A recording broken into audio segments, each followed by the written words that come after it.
বিক্ষোভের আগুনে জ্বলছে পুরো কলকাতা।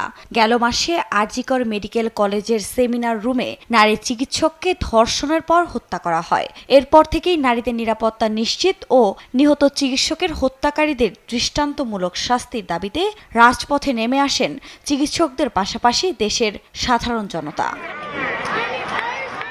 এরই ধারাবাহিকতায় সোমবার স্থানীয় সময় রাতেও রাজপথে নামেন বিক্ষুব্ধরা।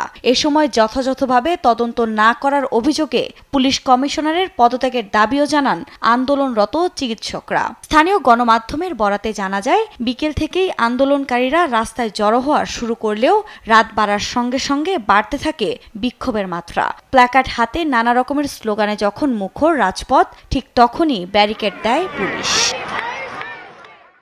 ভিডিও ফুটেজে দেখা যায় কেউ বসে আছেন, কেউ রাস্তার উপরেই শুয়ে একটু বিশ্রাম নিচ্ছেন। মাঝে মধ্যেই উঠছে স্লোগান। ব্যারিকেডের অপর প্রান্তে বসে রয়েছে পুলিশরা, নজর রাখছেন আন্দোলনরত চিকিৎসকদের গতিবিধির ওপর। পুলিশের সঙ্গে আন্দোলনকারীদের কোনো প্রকার বিশৃঙ্খলার খবর পাওয়া না গেলেও শান্তিপূর্ণ বিক্ষোভে ব্যারিকেড দেয় ক্ষোভ দেখা যায় অনেকের মাঝে। তবে দাবি আদায় না হওয়া পর্যন্ত রাজপথ না ছাড়ার করা হুঁশিয়ারি তাদের। এ পরিস্থিতির মধ্যেই আরজিকর মেডিকেলের সাবেক প্রিন্সিপাল সন্দীপ ঘোষকে গ্রেফতার করেছে সিবিআই। 16 বার জিজ্ঞাসাবাদের পর স্থানীয় সময় সোমবার তাকে গ্রেফতার করা হয়।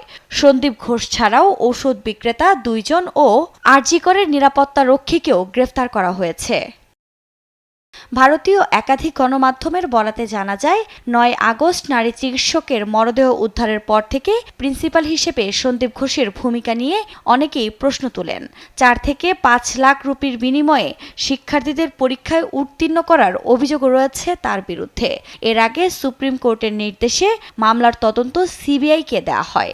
আর্থিক অনিয়মের মামলায় 25 আগস্ট তার বাড়িতে তল্লাশি চালায় সংস্থাটি। প্রমাণ সংগ্রহ করে তারা। এর মধ্যে সন্দীপ ঘোষকে ইন্ডিয়ান মেডিকেল অ্যাসোসিয়েশন থেকেও বরখাস্ত করা হয়েছে। আফরিন মৌ, নিউজ ডেস্ক, দেশ টিভি।